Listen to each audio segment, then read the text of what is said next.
Nako, ay bigla ang kudita, bigla ang pangyayari at biglang pagpapatalsik tanggalin sa pwesto bilang Senate President itong Senador Tito Soto. Alright, welcome back to my YouTube channel. I'm Andy's Vlog. Mga kaibigan, alam niyo ba, magugulat kayo. Itong si Senador Lito Lapid ang papalit dito ho kay Senador Tito Soto sa pamagitan ho ng kudita. At ito pa ang mas matindi, nakakuha ng maraming boto. Malaking question mark, saan kukuha ng malaki at maraming boto, sapat na boto itong Senador Lito Lapid para palitan, patalsikin bigla sa pisto Senador Tito Soto. Aba, ang patindi ho ng patindi ang balitang ito. Sa like muna sa video na ito kung nagustuhan nyo po. Sabay-sabay po nating i-like ang video na ito. Sa lahat ng hindi pa nakasubscribe dito sa aking YouTube channel, please subscribe. Pwede rin po kayong mag-share ng video na ito. Sino ang may kagagawan, mga kaibigan, ng kudita na ito? Aba, ay nababanggit ho at ang nagbunyag naman ito ng mga boto para kay Senador Lapid ay itong Senador Boy Tenke na si Cayetano. Kilala nyo ho yan, si Boy Tenke. Mga kaibigan, hindi po ito fake news, unahan ko po kayo.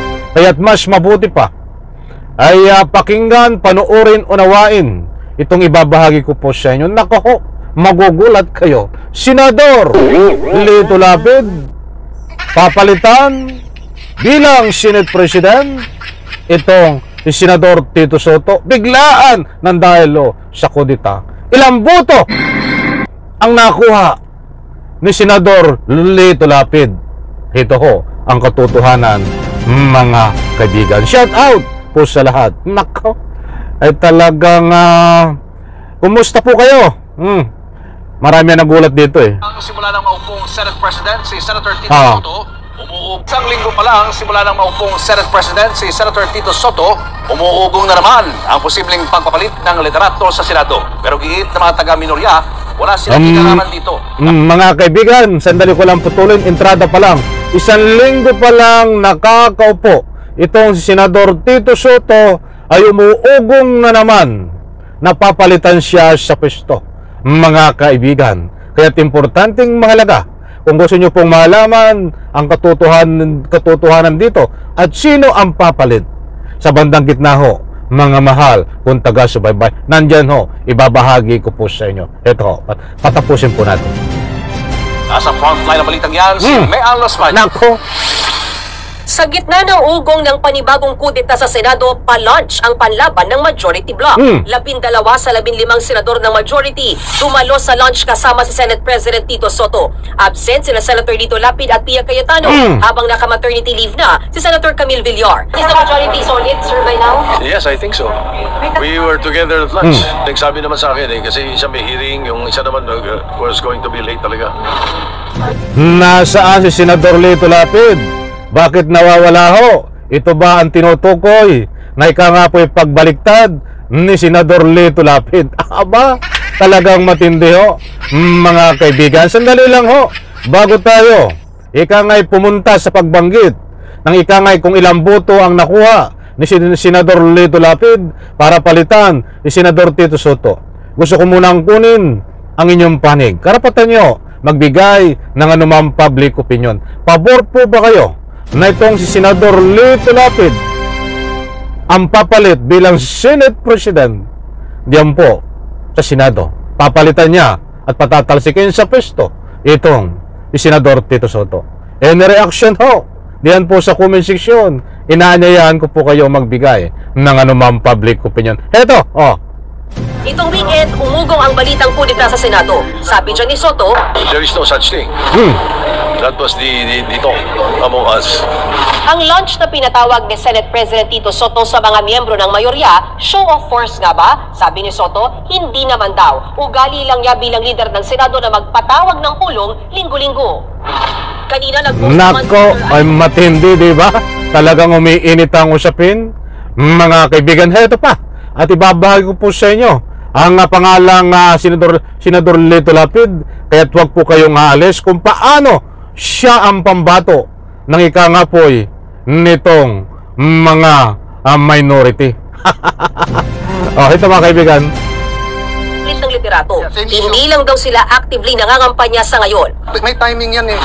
Di ba yung kakaupo nila eh. Di syempre solid pa sila. Yung minority always wants to be the majority.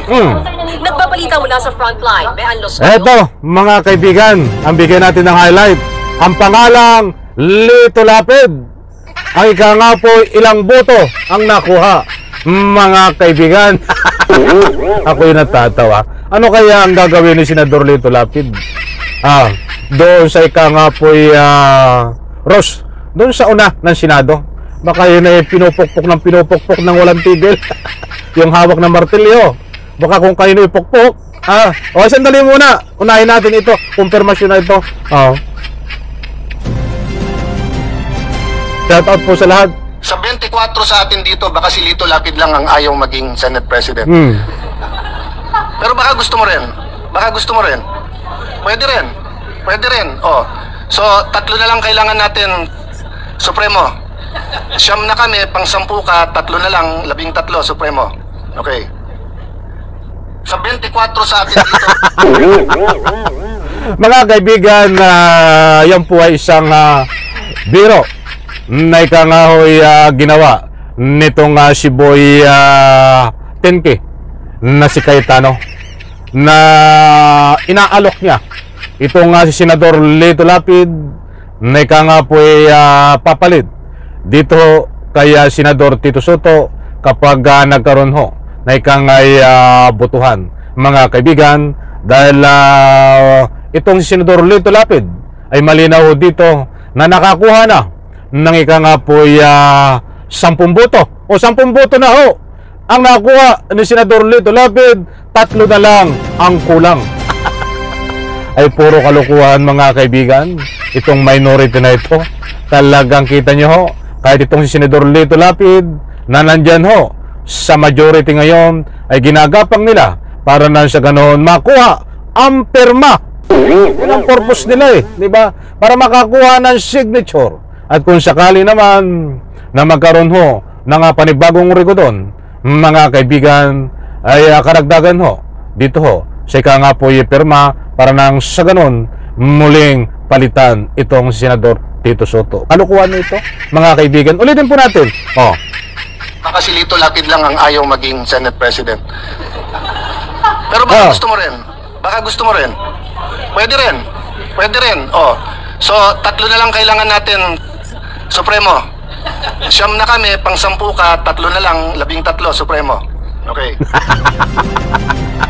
Anak ng katakot-takot talagang. Ano ba? Ano ba ang nangyayari sa inyo, minority?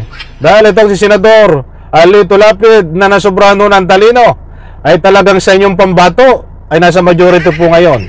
Itong si Senador Lito Lapid, ginagapan po ang signature niya para makakuha talaga ng boto. Abangan po natin, mga kaibigan. Disclaimer lang ho, yung pong sinasaad natin at binahay ko po sa inyo, yan po ay isang alam ko, biro yan na ginawa ho nito nga si Senador Peter Cayetano. Pero yung isang biro na ho yan, isang joke na yan, ay gagamitin ho nila itong ikang ay para makapanggapang ng mga nasa majority at nasa ganon makakuha po sila ng mga signature at nasa ganon kumampi sa kanila.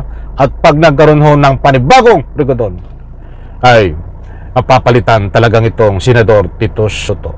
Mga number game show, mga kaibigan, ang umiira dyan But supportahan po natin, mga mahal kong taga-subaybay, ang panibagong nakaupo ngayon na si Senador Tito Soto. Dahil alam po naman natin, kahit hindi po siya abogado, kaya niyang ipaglaban ang integridad ng mataas na integridad ng Senado. Yan po ay sa nakikita ko ngayon ay wala siyang kinikilingan, bagkus nasa gitna siya. Yan ang dapat manungkulan bilang isang Senate President. Muli po yung nasabi po natin na nagkaroon po ng kudita at papalitan si Senador Tito Soto, wala pong ganyan at dinadaan lang po sa pabiro nitong si Cayetano tungkol dito kay Lito Lapid. Wala pong kudita na nangyayari, mga kaibigan. Ba't abangan po natin kung mangyayari ito? Sanlay ko sa video na ito, bye-bye. Palakpakan.